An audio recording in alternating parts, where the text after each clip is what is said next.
Assalamualaikum warahmatullahi wabarakatuh. Gimana kabar kalian anak-anak? Sehat? Alhamdulillah kalau kalian sehat. Kali ini Bu Rahma Wijayanti akan memberikan materi tentang PPKN. Pada bab keempat, Semangat Kebangkitan Nasional tahun 1908 dengan subbab Kondisi Bangsa Indonesia sebelum tahun 1908. Simak baik-baik ya materinya. Suatu bangsa tidak akan berubah manakala bangsa tersebut tidak mau mengubah dirinya sendiri. Kesadaran bangsa Indonesia bangkit tumbuh seiring lahirnya generasi muda terdidik dan peduli terhadap kemerdekaan Indonesia.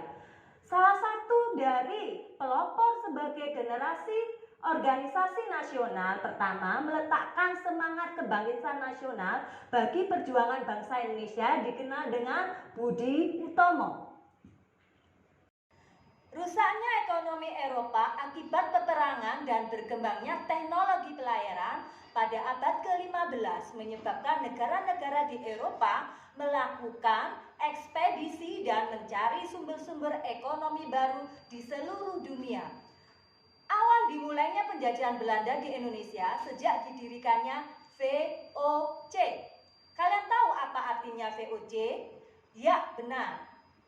VOC adalah Verenigde Oost-Indische Compagnie yang didirikan pada tanggal 20 Maret 1602.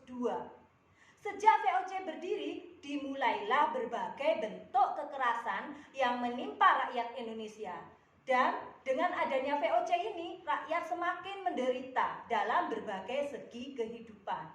Di berbagai daerah, VOC melakukan tindakan dengan melaksanakan politik divide et impera atau dinamakan politik adu domba. Apa yang dilakukan VOC ini? Yaitu saling mengadu domba antara kerajaan yang satu dengan kerajaan yang lainnya, ataupun mengadu domba di dalam kerajaan itu sendiri.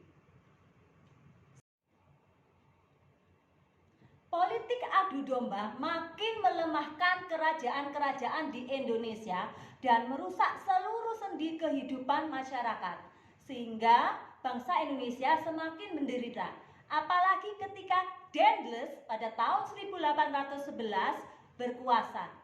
Dia menanamkan kerja paksa atau dinamakan kerja rodi guna membangun jalan sepanjang Pulau Anyer sampai Panarukan untuk kepentingan militer, sehingga membuat rakyat Indonesia semakin menderita.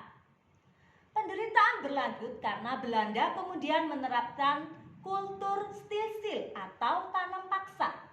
Dengan penanaman paksa ini diterapkan oleh Gubernur Jenderal Hindia yang bernama Van de Bos tahun 1828.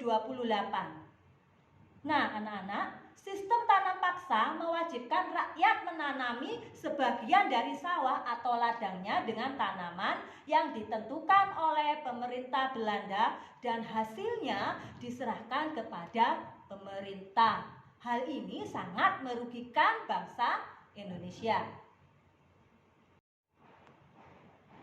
Penderitaan bangsa Indonesia menumbuhkan benih-benih perlawanan di berbagai daerah. Nah, anak-anak, perjuangan melawan penjajah dipimpin oleh ulama atau kaum bangsawan. Kalian tahu siapa para pemimpin ulama atau bangsawan itu? Ya, benar. Ada di antaranya Sultan Hasanuddin di Sulawesi Selatan, Sultan Ageng Tirtayasa di Banten, kemudian Tuanku Imam Bonjol di Sumatera Barat, dan Pangeran Diponegoro di Jawa Tengah yang telah memimpin perjuangan rakyat melawan penjajah. Penderitaan yang dialami oleh bangsa Indonesia menyadarkan beberapa orang Belanda yang tinggal atau pernah tinggal di Indonesia. Di antaranya ada Baron van Hove, Edward Douwes-Dekker, dan Mr. van de Venter. Nama samaran Edward Douwes-Dekker siapa, Nana? Ya, benar. Nama samarannya adalah Multatuli yang telah menuliskan buku Max Havelaar pada tahun 1860. Mr. Van de Venter mengusulkan agar pemerintah Belanda menerapkan politik balas budi atau dinamakan estis politik.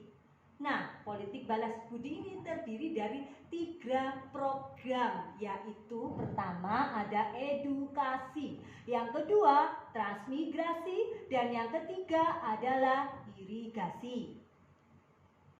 Akhirnya pemerintah Belanda menerapkan politik balas budi di Indonesia.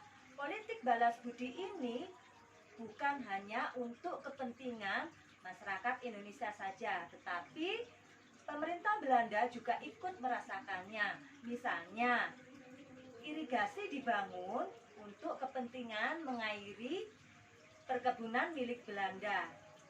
Dan sekolah juga dibangun untuk mendapatkan atau menyediakan tenaga kerja terampil dan murah.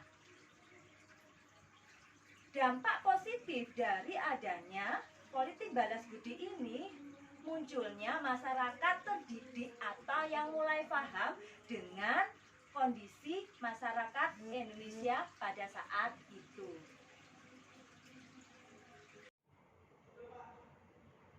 Anak-anak, itulah materi yang sudah disampaikan oleh Ibu Rahma. Semoga materi ini bermanfaat untuk kalian. Jangan lupa tugasnya hari ini merangkum dari video yang sudah Ibu Rahma sampaikan tadi. Saya akhiri sampai di sini. Wassalamualaikum warahmatullahi wabarakatuh.